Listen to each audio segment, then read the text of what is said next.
मित्रों नमस्कार। मैं ज्योतिष आप तक प्रोग्राम में आपका स्वागत करता हूं। आपके साथ मैं हूं चंद्रमोहन शर्मा। मित्रों, अभी तक हमने जाना अपने जो पहले वाले प्रोग्राम्स में कि कितने ग्रह होते हैं, कितने घर होते हैं और कैसे कैसे उनकी स्थापना होती है उनके अंदर। लगन के बारे में आपको बताया कि जो जिस समय आप पैदा हुए हैं उस लगन का जो है पहले खाने में, जिसको हम प्रथम भाव कहते हैं, उसमें आ जाता है।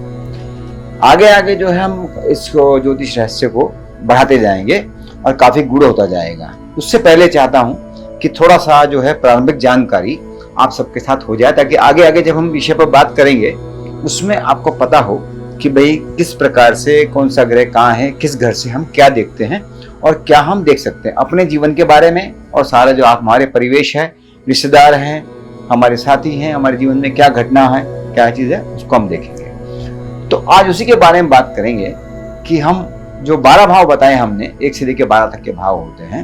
जो पहला भाव होता है सबसे ऊपर, जो पूरा चौकोर बना हुआ भाव होता है, उसमें कोई भी संख्या लिखी है उसको हम उसको नहीं गिनेंगे, उसको हम पहला भाव मानेंगे, क्योंकि वो तो लगन के हिसाब से आपकी संख्या आ जाएगी। जो पहला भाव होता है वो होता है प्रथम भाव, लगन का भाव। उससे हम जानते हैं कि आपकी जो है शारीरिक क्षमता, आपका कद काठी, रूप, वर्ण और आपका व्यक्तित्व, आपका चरित्र, आपके साथ होने वाली घटनाएं क्या क्या हो सकती हैं, आपका स्वभाव वगैरह सारा उससे देखा जाता है।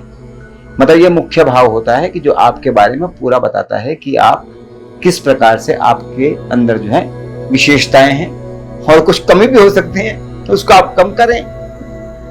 तो दूसरे भाव पे हम आए तो दूसरा भाव जो है वो हमारा धन का भाव होता है, कुटुंब का भाव होता है, वाणी का भाव होता है।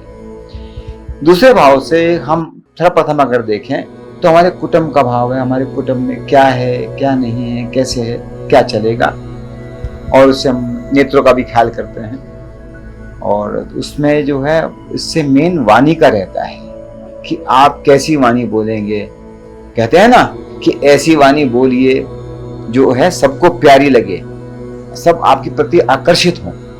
लेकिन कई बार क्या होता है, उसमें ग्रह कुछ ऐसे पड़े होते हैं जो आपकी वाणी को बहुत कर्कश कर देते हैं और आप बड़ा सपाट बोलते हैं, कड़ा बोलते हैं। मित्रों, ये जो युग है ना, इसमें युग जो है थोड़ा सा डिफरेंट युग है। इसमें लोग चाहते हैं कि आप उनको थोड़ा सा करके बनाएं, पॉलिश्ड में बात करें। लेकिन आपकी व्यक्ति जो पहले बताया हमने, जो पहला भाव होता है उसमें व्यक्ति की विशेषताएं होती हैं कि उसका क्या व्यक्तित्व है, जो भी उसकी विशेषता होगी उस हिसाब से बात करता है। लेकिन फिर भी अगर वहां पे क्रूर ग्रह का भाव हो गया, कोई क्रूर ग्रह है, जैसे सूर्य है, मंगल है, शनि है, राहु केतु, या इनका प्रभाव दूसरे भाव पे आ गया, थोड़ा सा वाणी में आपकी प्रॉब्लम आ जाती है। अगर ज्यादा वो हो तो विकलता भी आ जाती है, अकेलापन थोड़ा हो जाता है। अब हम आए तीसरे भाव पे। उससे पहले एक चीज और मैं बताना चाहूंगा, इसमें आप दूसरे भाव से अपनी संपत्ति क्या आप लेके आए हैं पूर्व जन्म में, और क्या आप इस जीवन में कमाएंगे और क्या बनाएंगे संपत्ति का, उसका भी आप इसमें जानकारी ले सकते हैं। अब हम आए तीसरे भाव पे। तीसरा भाव पराक्रम का भाव होता है, आपके पराक्रम का, कर्म का भाव। मतलब आपने क्या पराक्रम करेंगे, इसमें जैसे वीरता है, शौर्य है, आपके भाई बहन भी इससे देखे जाते हैं ना। तो आपका भाई बहन संबंध कैसे होगा, कितने भाई बहन होंगे, छोटे भाई बहन से आपको तीसरे भाव से आप अपना देख सकते हैं। अब हम आए चौथे भाव, जो कि केंद्र का भाव भी कहलाता है। हम बताए कि 4 केंद्र के भाव होते हैं, 1, 4, 7 और 10। तो दूसरा पहला केंद्र का भाव तो पहला भाव हो गया। दूसरा हुआ चतुर्थ भाव, इसको हम भूमि, वाहन, माता और सुख का भाव कहते हैं। इसमें आपको माता के बारे में मालूम पड़ता है कि आपका माता के साथ कैसे रहेगा, माता का व्यक्तित्व कैसा है, माता से कैसी बनेगी, वो माता के ऊपर, माता के स्वास्थ्य कैसे रहेगा, ठीक है, कमजोर है, बीमार रहेंगी, सब कुछ ठीक रहेगा, वो ही बताया जाता है। उसके बाद में वाहन पे आते हैं, जो आज के जीवन में बहुत ही महत्वपूर्ण है। हर एक को चाहिए, मुझे मर्सिडीज चाहिए, किसी को कोई चाहिए, किसी को बेंटले चाहिए, हर आदमी अपनी अपनी इच्छाएं लेकर चलता है। तो इस भाव से हम पता लगाते हैं कि आदमी के अंदर कितनी क्षमता है और कहां तक वो कौन सी गाड़ी ले सकता है, और वाहन आपका ठीक रहेगा, आपको फलेगा, आपको तंग तो नहीं करेगा। इन सब चीजों का भाव भी हम चौथे भाव से लगाते हैं। फिर आता है भूमि, भवन, वाहन का भाव। आप कितनी भूमि लेंगे, भवन बनाएंगे, कितने भवन बनेंगे, उसमें आपको दिक्कत तो नहीं आएगी, कोई परेशानी है। लोगों ने कई बार देखते हैं कि भूमि ले ली, मकान नहीं बना पा रहे हैं। तो इन सब का जो आकलन एक तरीके से जो ग्रह गोचर में देख करके उससे हम इसको पता लगा सकते हैं। फिर आए हम पंचम भाव पे। पंचम भाव जो है व्यक्ति की विद्या का, संतान का भाव मुख्य रूप से होता है। आप क्या विद्या प्राप्त करेंगे, टेक्निकल साइड में जाएंगे, कमर्शियल साइड में जाएंगे, मैनेजमेंट साइड में जाएंगे, इससे आप उसका लगा सकते हैं। जो भी ग्रह बैठा होगा, जिस ग्रह की उस पर दृष्टि है या उसका जो मूल कारक ग्रह कोई भी जो है, उससे हम देखेंगे जो ग्रह में बैठा हुआ है वहां पर, उससे हम बताएंगे क्या होता है। उसके बाद में संतान का भाव भी यही होता है, कितनी संतान होगी आपकी, संतान में क्या विशेषताएं होंगी और क्या उनमें कमियां भी हो सकती हैं, और आपका संतान के साथ कैसा स्वभाव रहेगा, कैसा प्रभाव रहेगा संतान का, और कैसी आपकी उनकी हक पटेगी। मुख्य सूक्ष्म रूप से हम बता रहे हैं इस बारे में भी, क्योंकि आपको जानकारी रहे कि जो आगे हम बात करेंगे उससे आपको पता लगता है कि हम ग्रह गोचर में ग्रह कहाँ पर है तो किस भाव का प्रभाव क्या क्या होता है। हम आए छठे भाव पे। छठा भाव जो है रोग ऋण शत्रु का भाव होता है। इससे आदमी आपके शरीर में क्या बीमारियां हो सकती हैं, क्या रोग हो सकता है, क्या परेशानियां हो सकती हैं, उसको हम उस हिसाब से देख सकते हैं। और उसके बाद ऋण यानी कि उधार।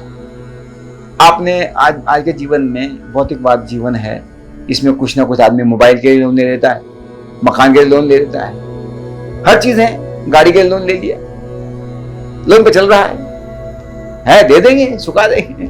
लेकिन इस छठे भाव से देखना चाहिए कि आपने लोन तो ले लिया।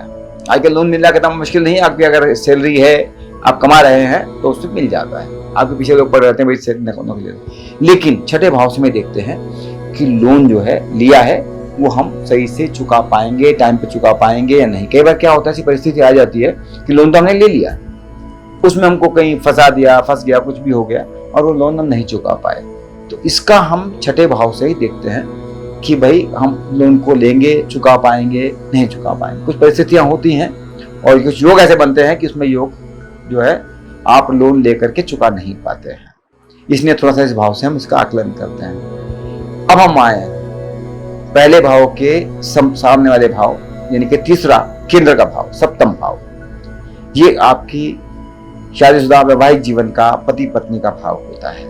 पत्नी के लिए पति और पत्नी के लिए पति और पति के लिए पत्नी का भाव होता है। तो इसमें आपकी पत्नी का स्वभाव कैसा होगा, पत्नी किस कुल से होगी, किस घराने से होगी, कितना बड़ा धनाढ्य परिवार होगा, क्या होगा, ये सब चीजें हम इससे देखते हैं, उसकी वो सब दिखाया जाएगा। और फिर आता है साझेदारी का भाव यानी कि पार्टनरशिप। व्यापार में आप पार्टनरशिप, एक तो साझेदारी वो हो गई आपकी बिजनेस पार्टनर, वो आपका शादी वाला पार्टनर आ गया।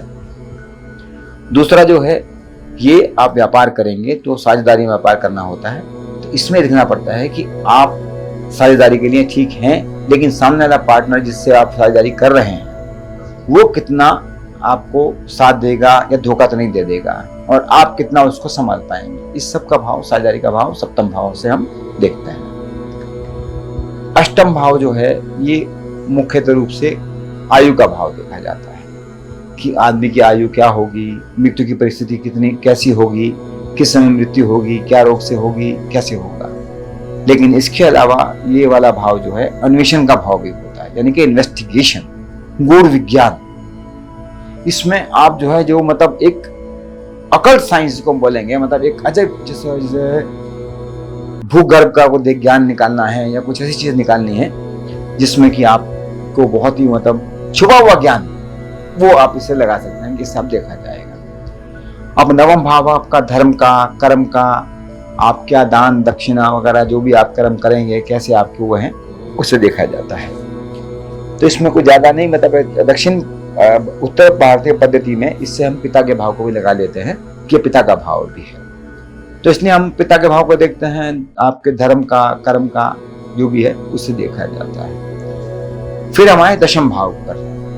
दशम भाव जो है आपका कर्म का भाव, आपकी कर्म भूमि, मतलब आपने जो विद्या प्राप्त करी, जो भी किया, उस हिसाब से दशम भाव में आप क्या कमाएंगे, आपके आजीविका का साधन क्या रहेगा, आप नौकरी करेंगे, व्यापार करेंगे या दोनों ही करेंगे। तो ये इस बात में दशम भाव जो है बहुत ही महत्वपूर्ण होता है आज के जीवन में, कि आपकी कमाई क्या रहेगी, आजीविका का साधन क्या रहेगा, आप नौकरी करेंगे जीवन पर्यंत या व्यापार करेंगे या दोनों ही साथ साथ। आजकल मैंने देखा बहुत से लोग जो है नौकरी के साथ साथ एक व्यापार भी शुरू कर देते हैं करना। तो ये बहुत ही गहन अध्ययन का विषय है। इसके बारे में एक खास प्रोग्राम में दशम भाव के बारे में, आपकी आजीविका के बारे में एक प्रोग्राम पे मैं आपको पूरा विवेचना करूंगा, बताऊंगा इसके बारे में, उसमें थोड़ा ध्यान दीजिएगा। फिर आता है 11वां भाव। 11वां भाव आपके आय का भाव है कि आपने, दूसरा भाव तो हो गया आपका संचित संपत्ति का, दूसरा भाव हो गया करंट आय का, आपका धन, कि आप क्या आप कमाएंगे आय।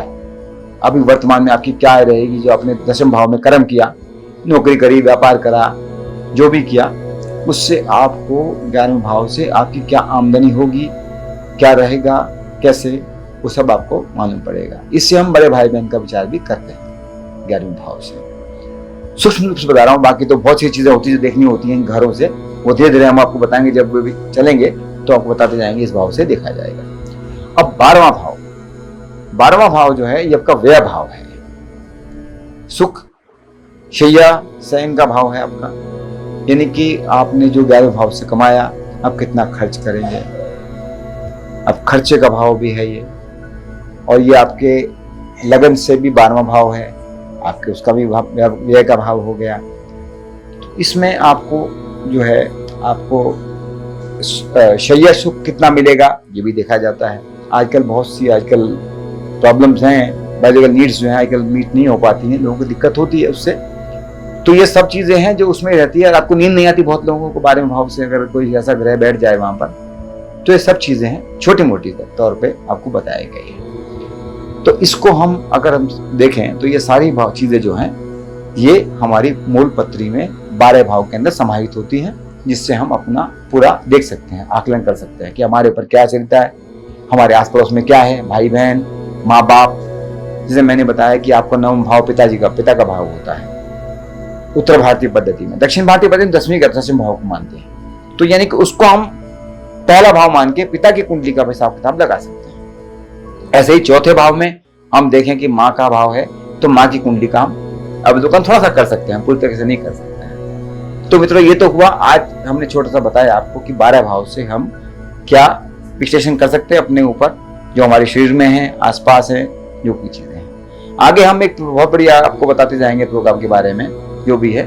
जुड़े रहिए, तब तक के लिए नमस्कार।